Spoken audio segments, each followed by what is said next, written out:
All right, guys, today is some chainsaw work. I did a video a little while ago about needing to improve the bedding areas on my farm, and the one way I was going to do that was going to be hinge cutting. So Josh is on his way. It is 25 degrees outside. As soon as he gets here, we're busting out the chainsaws and we're getting to work.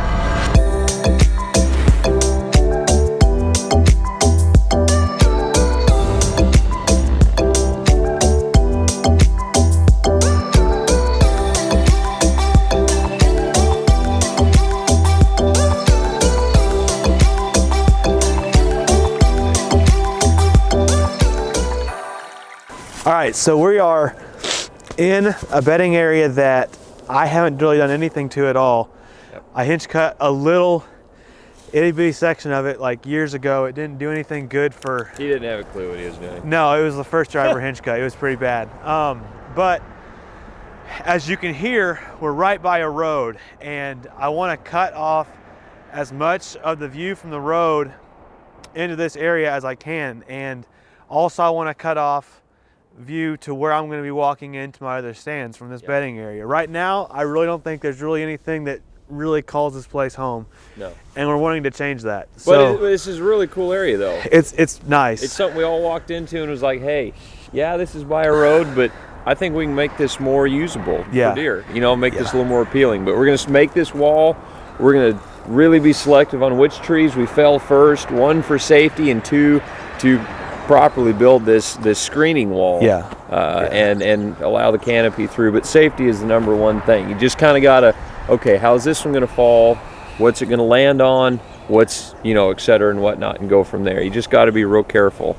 So we've already designated what trees we're gonna fell and in what way, like what order, all the way to make this cover. And once we get that wall and that screening, like that screening wall made, from that point we're gonna stop, reassess, see where our canopy's at, and then make the actual bedding area itself. So that's the plan. We're gonna knock out as much of this as we can, taking turns and having a lot of fun. So let's get going.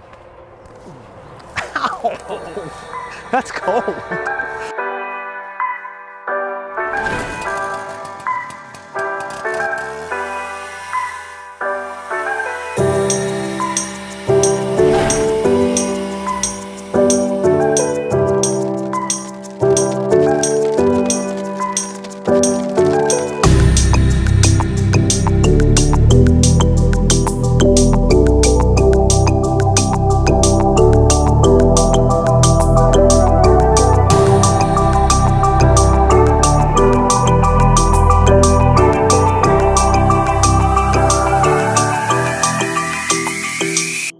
All right, guys, you can see what's happened so far.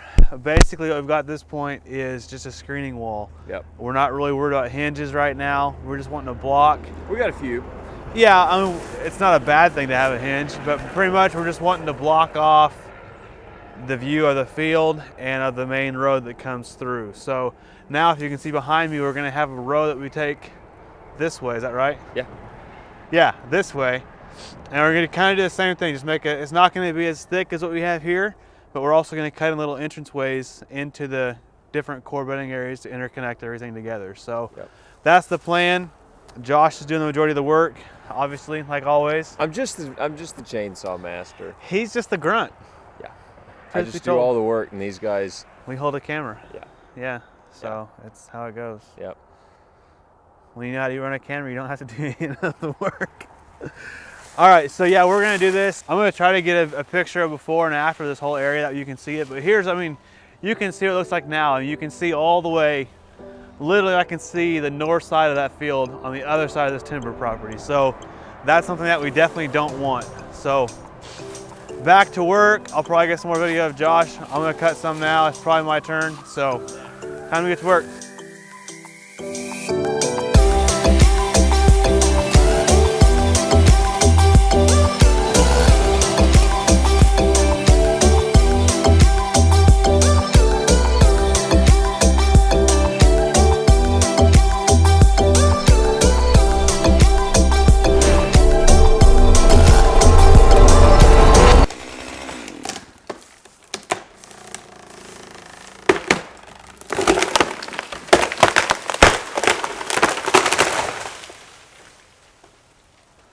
Well, that's a wrap. That was a beautiful sight. We just cut our last tree.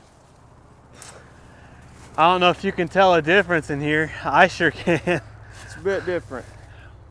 We have pretty much cut everything. What I'm going to do, I'm going to turn the camera around and I'm going to walk through, and then we're going to show you. We made a travel route all the way through to the crossing that we want them to cross, and then we've cut in little areas where they can cut in and bed. So we made essentially 3 core. And all those bedding areas do have exits on both sides. Yeah, they both so the have deer a doesn't good. get in the back of a U shape that's blocked by trees, Exactly. and a predator comes out to the front. Building a bedding area is more than just putting cover everywhere. They need to feel safe and that they can escape at any time. So, yep. Security is largely defense. Yeah. You know, so entrance, exit, you got to think of both things. Yep, exactly. So we're gonna walk this. I'm gonna turn this around and walk this through. I'll probably speed it up for you guys so you can see it, and then we're gonna head out and do some more stuff. So.